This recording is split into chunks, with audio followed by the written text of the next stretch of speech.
Hello and welcome to সাতকাহন। দেখো আমি আবারও হাজির হয়ে গেছি একটা ছোট্ট খুব সুন্দর ভিডিও নিয়ে তোমাদের কাছে।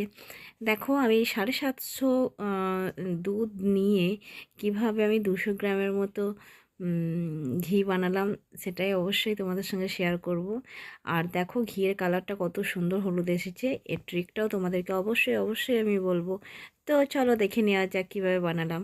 এখানে দেখো দুটো পাত্র নিয়ে নিয়েছি, যার মধ্যে আমি পানি নিয়েছি এবং ঠান্ডা পানি, আর তার সঙ্গে কিছু বরফের কুচি দিয়ে নিয়েছি। আর এটা দেখো আমার মোটামুটি 20 থেকে 25 দিনের মতো দুধের সর আমি তুলে নিয়েছি।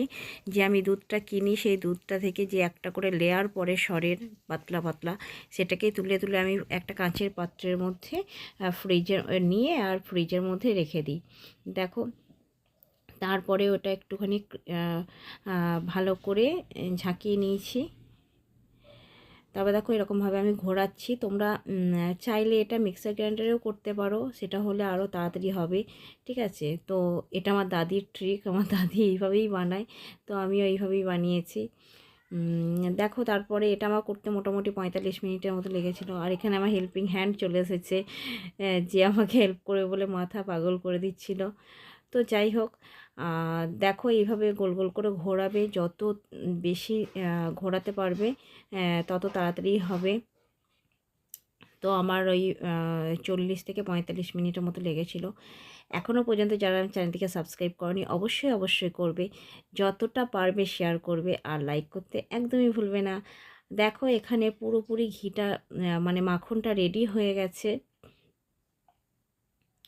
দেখো পুরো ঠান্ডা পানির মধ্যে নিয়ে নিচ্ছি। সেই ঠান্ডা পানির মধ্যে নেওয়ার পরে ভালো করে চটকে একবার ধুয়ে নেব, না হলে ওর মধ্যে যেসব আরও পার্টিকেলগুলো আছে ঘিয়ের মানে দুধের, সেগুলো সব চলে আসবে ঘিয়ের মধ্যে, তো বেশি নোংরা দেখাবে। যার জন্য এইভাবে দুবার করে ধুয়ে নেবে, তাহলে দেখবে খুব সুন্দর ঘিটা স্বচ্ছ হবে এবং খুব সুন্দর ঘিটা হবে। দেখো এইভাবে আমি পুরো পানিটাকেও ঝরিয়ে নিচ্ছি। তোমরা যদি বানাও অবশ্যই এইভাবেই করবে, ট্রিকটাকে ফলো করবে। আর এখানে দেখো আমি এই চুলোর মধ্যে দিয়ে দিয়েছি, আর অল্প একটু হলুদ দিয়েছি, মানে না দেওয়ার মতো, 1 চিমটার থেকেও কম দিয়েছি। তোমরাও এটা করবে, দেখবে তোমাদেরও ঘিয়ের কালার খুব সুন্দর হবে, খুব সুন্দর। মানে বাড়িতে না করলে ঠিক বুঝতে পারবে না, একবার করেই দেখো।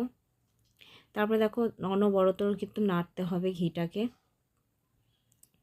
তারপরে দেখো যে মাখনটা ছিল সেখান থেকে আস্তে আস্তে ঘিটা কত সুন্দর ছেড়ে দিচ্ছে, আর সাইডে দেখছো কেমন একটা কালার চলে এসেছে। এর মানে ঘিটা হয়ে গেছে। ঠান্ডা করে একটা বয়ামের মধ্যে ভরে নাও। সবাই ভালো থেকো, সবাইকে ভালো রেখো। টাটা।